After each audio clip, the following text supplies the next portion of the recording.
All right, so God has predestined us to be justified, meaning to say we're forgiven, meaning to say that when He looks at us, He is not seeing our faults. Verse 31, Romans chapter 8, verse 31. So he says that since we are justified, since we are predestined to be conformed into the firstborn, right? What then shall we say to these things? If God is for us, then who can be against us? If God has justified me, if God sees me blameless, innocent, then who can be against me? He, God, who did not spare His only Son, but gave Him up for us, how will He not along together with His Son graciously give us all things? So now God, who was willing to give us His only Son at that time, right? Will He not give us all the things that we need? Will He not give you a job?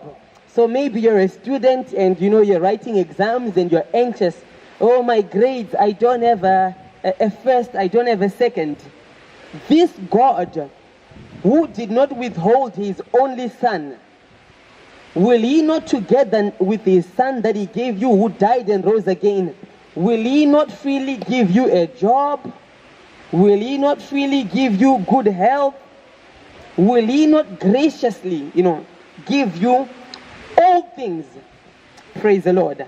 So now I'm filled with joy that knowing that God, who did not spare the only prized possession that He had, His Son, but was willing to give away His Son for myself, for me, and for you, and for everybody. With this knowledge, I know that there is nothing that God would withhold from me, because He willingly gave His Son. Without you asking, without me asking, God gave us Jesus to die for us. And so He is willing to give you all things. Praise the Lord. And that's why God is a loving Father. And many of you who are walking by, your child does not have to come and say, Mommy, can I have breakfast? You prepare breakfast for your children. Your children don't have to ask and say, what? Put a roof over my head. As parents, we provide for our children.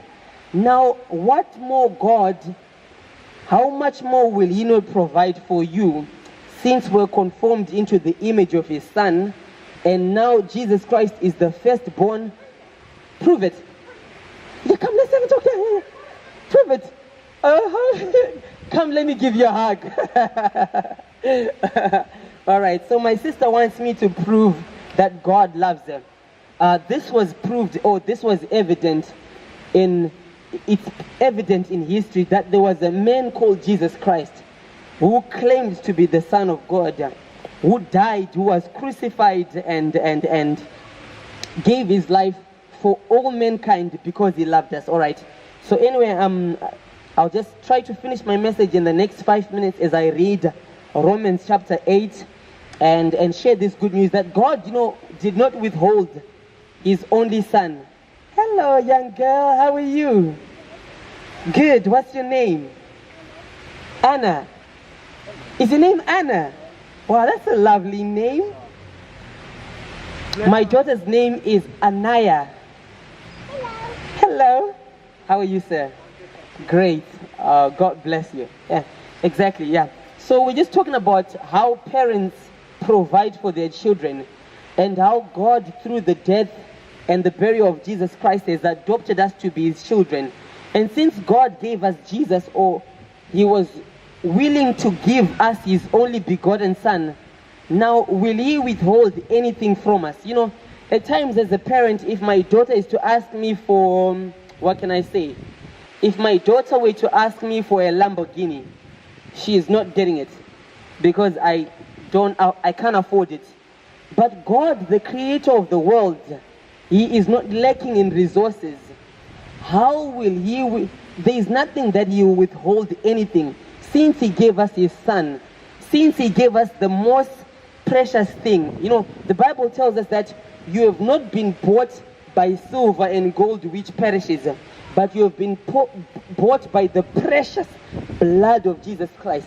So since God was willing to purchase us with the precious or the most precious blood of Jesus Christ, will he withhold the silver and gold, these things that are corruptible? No. What he gave us is eternal, incorruptible, right? The things that we have received, that we have already received. It's not like, will he not? Has he not given us all things? Yeah, exactly. Yeah. Man, I think I was not preaching good. Now, thank you. Okay. So it's not, wake up. So it's not even about what God is going to give you or he has already given you. It's a finished business. Done. So that's why again in, is it Corinthians? 1 Corinthians, it says that all things are yours. Does it not say that? It says whether life or death, it's a matter of choice. God has given us all things pertaining to life and godliness. Anyway, exactly. So what I'm talking about, it's already been given. Great. So because God is a good God, he says every perfect and good gift comes from the Father of the heavenly lights, where there is no variation. Anyway, so let me finish my message. Anyway, I was trying to say that, can God withhold anything? The answer is no. God will not withhold anything good, because he's a good God. He has provided everything. He has provided everything.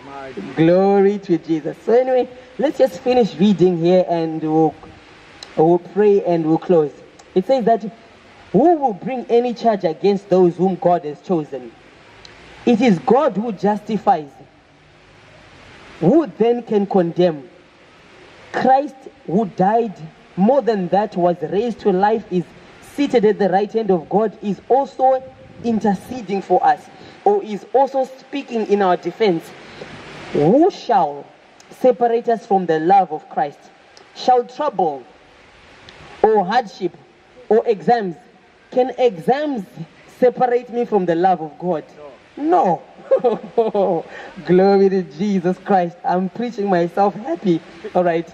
Can persecution separate us from the love of God? No. Can famine? No.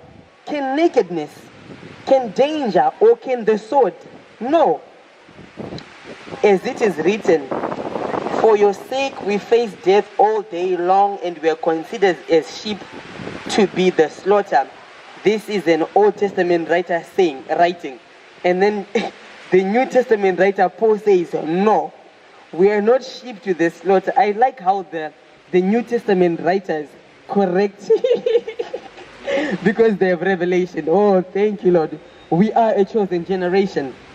So anyways, I finish. Verse 37, no, we are not sheep for the slaughter, but in all these things we are more than conquerors through him who loved us. For I am convinced that neither death or life, neither angels or demons. God's with me. Thank you so much. God is with you too. Thank you. All right. Neither the present, current things or the future, nor any power, neither height or depth or anything else in all creation will be able to separate us from the love of God that is in Christ Jesus our Lord. So Christ Jesus our Lord died for us. More than that, he is seated at the right hand of the Father interceding for us. And there is nothing that we can do that can separate us from our love. So even if I sin, he paid for my sins. So my lying, my stealing, or my imperfection cannot separate me from the love of God. Nothing in this world can separate us from the love of God. And this is good. So now, in view of the mercy and the kindness of God, I will not continue to sin. I will not continue to hurt the one who... You cannot cheat on your wife. If your wife comes and cooks for you and she takes care of you. I'm not married, though. You're not married? No, so I have to give... I'm not able to cheat on my wife, though. All right, so let me give another example. All right. But you're not willing to bite the hand that feeds you. right? Exactly, yeah. So now that is sin. So Jesus Christ died for us, right? So I will not continue to sin because sinning would be like biting the hand that feeds you. But if I sin, I'll be forgiven. Right, yeah. Hello guys, how are you? Yes. Yes, sir. You got a license to be able to use amplified? No, I haven't got a license. You need to switch it off and just speak. You don't have a license to have that on. That's not true. I went and I inquired. They said I don't need a license. We went and inquired. Yeah, you usually have to book in and have a license agreed. Have you got a paperwork to say that you're going to be here? No, they actually say they don't give any papers. I asked for a paper. They say they actually don't give. So there's a difference. We'll find out. Yeah, they've got my details. You can tell them that I gave them my number as well. This is my number. Yeah. All right, yeah. Because otherwise we won't know whether you're double dipped and stuff like that. Yeah. Usually you have paperwork to say that you've got public liability, so if there's any insurance issues and stuff like that. Oh, insurance. Don't worry. Nobody will harm me. But anyway, it's all right. They harm you. You might. Oh, I might harm them. I can't. He's a gospel man. I'm Sometimes all right. there's rules around. Rules. Yeah. Okay, it's fine. Yeah, that's fine. Let's find out. All right, it's fine. So my name is Collins. All right. He's the man that has been anointed and sent. Yeah. So he needs to take people out of darkness into light. That's what he says. Yeah, we're talking about love. You heard us, right? All right, great. You are Collins. Okay. Yes. Okay. Can I write it down for you? TATENDA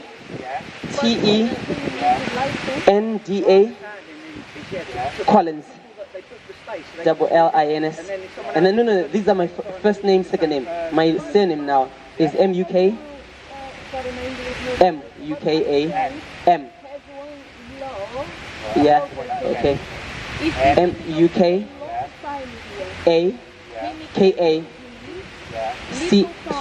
hyphen CHI.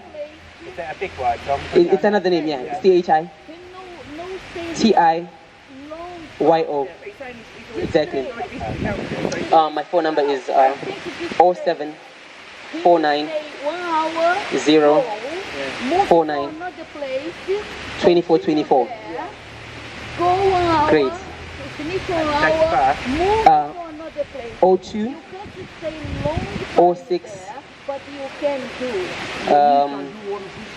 85. Oh, sorry, 85. Yeah.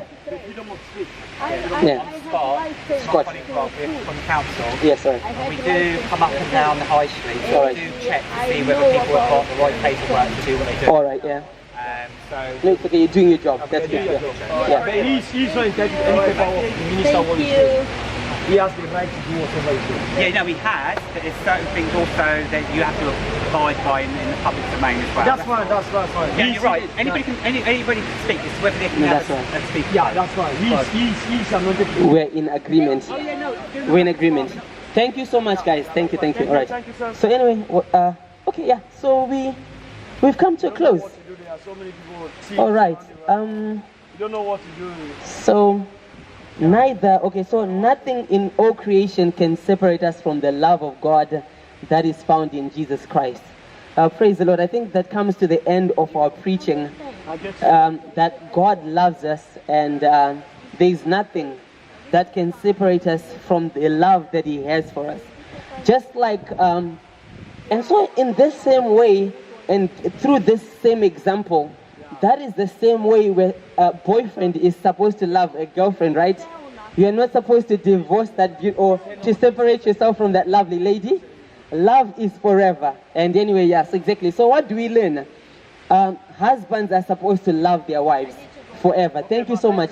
Thank you, amen. Husbands are supposed to love their wives, and fathers are supposed to love their children, and not what? I've seen girls that have been disowned or that have been chased away from their houses, and now they stay in the streets.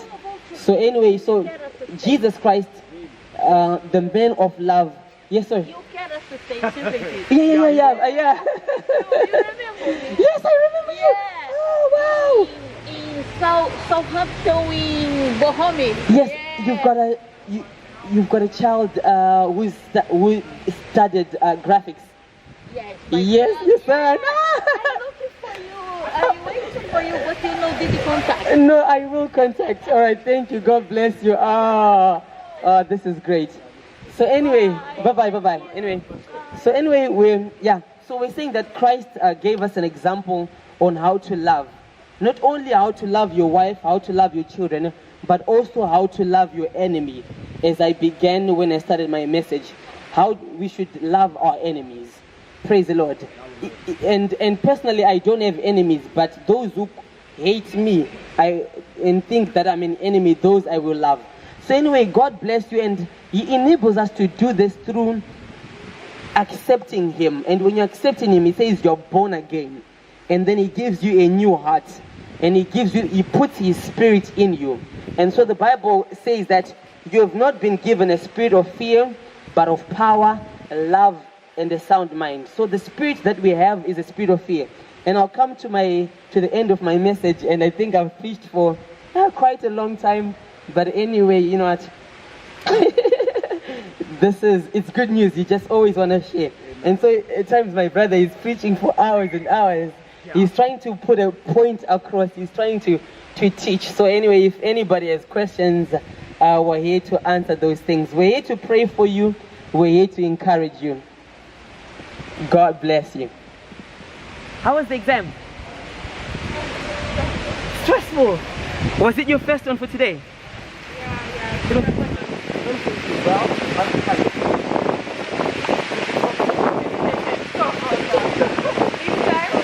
Wow. How many people there are?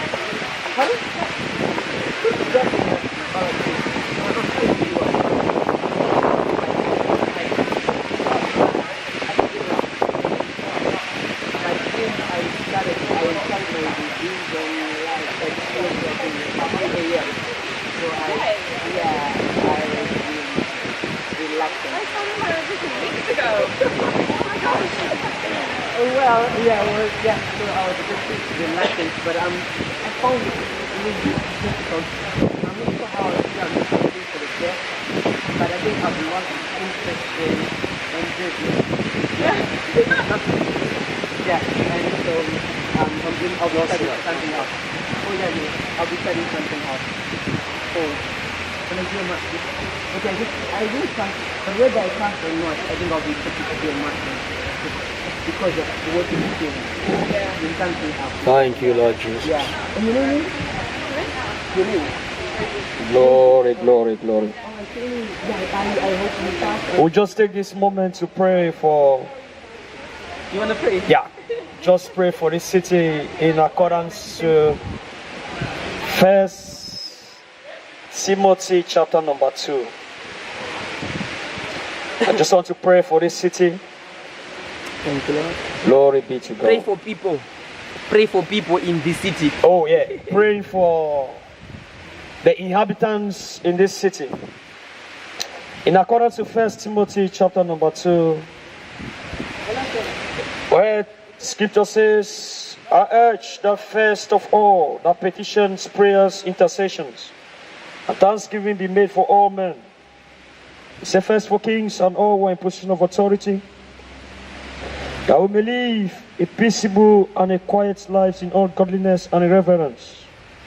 For this is good and acceptable to God our Savior, who desire all men to be saved and to come to the knowledge of the truth. For there is one God and one mediator between God and men, the man Christ Jesus, who gave himself a ransom for all. For this now I have been witness. This has now been a witness at the point of proper time. And of this purpose I was appointed a herald and an apostle. I'm telling the truth. I do not lie when I say this. I am a teacher of the Gentiles. Therefore I want men should pray everywhere, lifting up holy hands. Father, we come to you in the name of Jesus. We come stand in accordance with your words in 1 Timothy chapter number 2. I bring before you, Lord, for those who live in the royal family, I pray, Spirit of God, you will guide and teach these men. And Lord, all those who have placed in the position of authority, for MPs, Prime Minister, I pray, Spirits of God, you will help these men and women. For the scripture says wisdom is the principal thing. And wisdom comes from you, Lord. Let every decision that we make, as far as this kingdom is concerned, have its root in the word of God. And I pray, Lord, the scripture says you desire all men to be saved through the knowledge of the truth. I pray, Lord Jesus, when you're on this planet, you say, pray therefore the Lord of the harvest to send for laborers. And this domain, Lord, I pray that you send for laborers to these men and women, that they may come through the knowledge of the truth.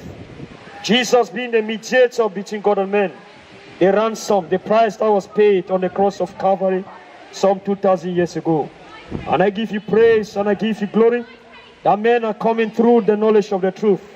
Thank you and thank you and thank you and thank you. Take all the glory, Lord. In Jesus' name, amen. Amen. Amen.